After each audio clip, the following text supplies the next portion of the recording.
O STF vai tentar regulamentar as redes sociais no Brasil, e você precisa entender como isso afeta a nossa democracia. Eles querem evitar um efeito Trump nas eleições de 2026. Será censura? Confira a análise completa. Essas informações você confere agora no seu canal Política e Valores. O melhor conteúdo está aqui. Ontem, a Suprema Corte estava dizendo que a vitória do Trump não importava em nada e não ia alterar na forma que eles agiam, como se não tivesse menor importância política o fato do Donald Trump estar sendo eleito presidente do país mais importante do mundo. No dia seguinte, eles dão declarações de que vão tentar fazer toda uma regulamentação da internet no Brasil, implementar a censura para que não aconteça aqui o que aconteceu nos Estados Unidos, que foi o quê? O povo ir lá escolher o seu presidente democraticamente. Eles são tão escancarados que é impressionante, é de tirar o chapéu. A forma como a nossa Suprema Corte hoje toma decisões e fala escancaradamente que são decisões políticas para interferir na eleição. Eles sabem que Donald Trump foi eleito nos Estados Unidos graças à liberdade de expressão que ainda existe lá na internet. Aí o que o STF decidiu fazer? Não, escuta isso aqui da CNN, não é da minha boca, e me fala se isso não é simplesmente um absurdo o que está acontecendo no Brasil. Está falando da inelegibilidade de Jair Bolsonaro, ainda falta um recurso para o Supremo Tribunal Federal, e é sobre a Suprema Corte que eu quero discutir contigo, Luísa Martins, porque na visão dos magistrados, a eleição de Trump é o timing ideal para a regulação das redes sociais? A eleição do Trump é o timing ideal, é o tempo exato. Por quê? Para que as pessoas não elejam Bolsonaro. Conta pra gente. Uribe, boa tarde para você e boa tarde para Clarice e todos que estão conosco. Uma ótima semana a todos.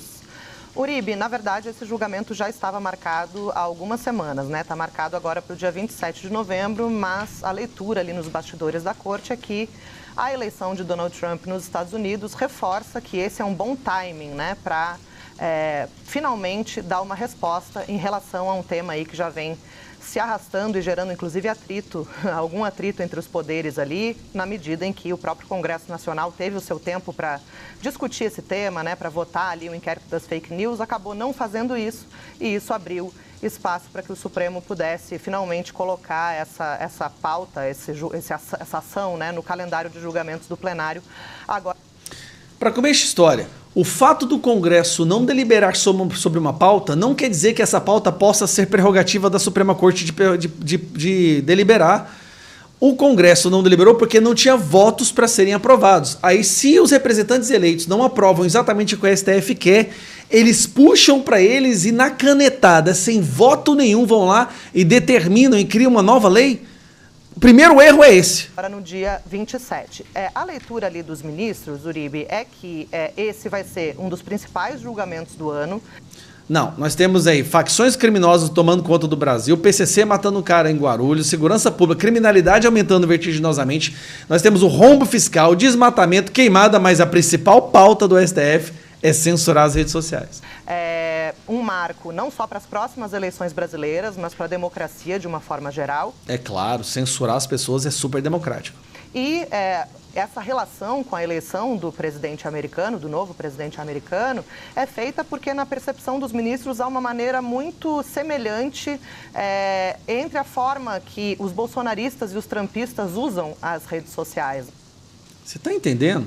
É como se o STF estivesse admitindo que eles vão interferir nas redes sociais para que os bolsonaristas não tenham o sucesso que os trumpistas tiveram nos Estados Unidos. Aí vem aquela narrativa que você já sabe qual é, né? Alimentando ali, retroalimentando o chamado algoritmo do ódio, com publicações ali que até possam incitar atos antidemocráticos, né, espalhar notícias falsas. Eu sabia.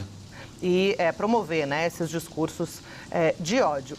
Claro, todo discurso de quem discorda do STF é discurso de ódio, essa pessoa tem que ser presa. Vamos censurar a internet, então. E isso, segundo a avaliação desses ministros, é importante colocar ali uma posição do Supremo de que o Judiciário está atento à postura das chamadas Big Techs, né, das plataformas digitais. A gente lembra que este ano o X ficou bloqueado por cerca de um mês justamente por descumprir as decisões judiciais de remoção de conteúdo indevido, considerado indevido ali pelo ministro Alexandre de Moraes, e depois essas decisões foram todas referendadas ali colegiadamente pelo Supremo Tribunal Federal. e há uma necessidade, na visão dos ministros, de realmente regulamentar, né? Colocar regras mais claras que prevejam ali uma postura mais proativa das plataformas. Você está entendendo que é jogar para cima das plataformas, censurar todo mundo, caso contrário elas serão penalizadas. A ideia é fazer a censura espontânea. As plataformas vão sair censurando todo mundo com risco de cair nas mãos do STF.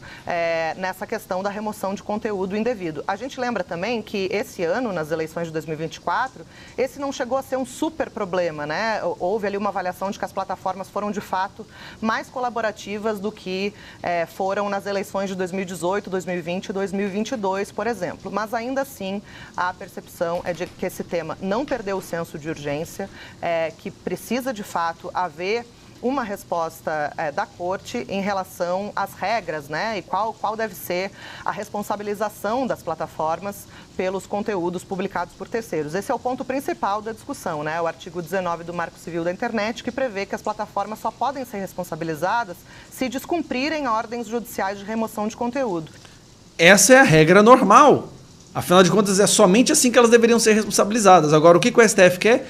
Punir as plataformas que não tirem o discurso de ódio antidemocrático antes da decisão judicial. E a ideia do Supremo é justamente colocar as plataformas como figuras ali, sujeitos ativos, né, para promover a remoção desses conteúdos indevidos e tornar o ambiente digital um pouco mais compatível aí com os princípios democráticos. Você escutou? Tornar o ambiente digital um pouco mais compatível com os princípios democráticos. Quais são os princípios democráticos? Tirar os bolsonaristas, trumpistas, a direita, os conservadores das redes sociais. Tem coisa mais antidemocrática que isso? Vamos simplesmente censurar e calar a boca de forma de intimidação contra as big techs e plataformas todo mundo que fale algo que seja contrário ao que nós acreditamos como sendo visão de mundo. É isso. E dia 27 eles vão votar sem ter nenhum voto popular. Será mesmo que o STF está realmente preocupado com a democracia? Ou apenas tentando barrar a influência de conservadores como Donald Trump e Elon Musk nas eleições brasileiras de 2026? Deixe sua opinião nos comentários, deixe seu like e confira sua inscrição no canal Política e Valores, o seu canal de política.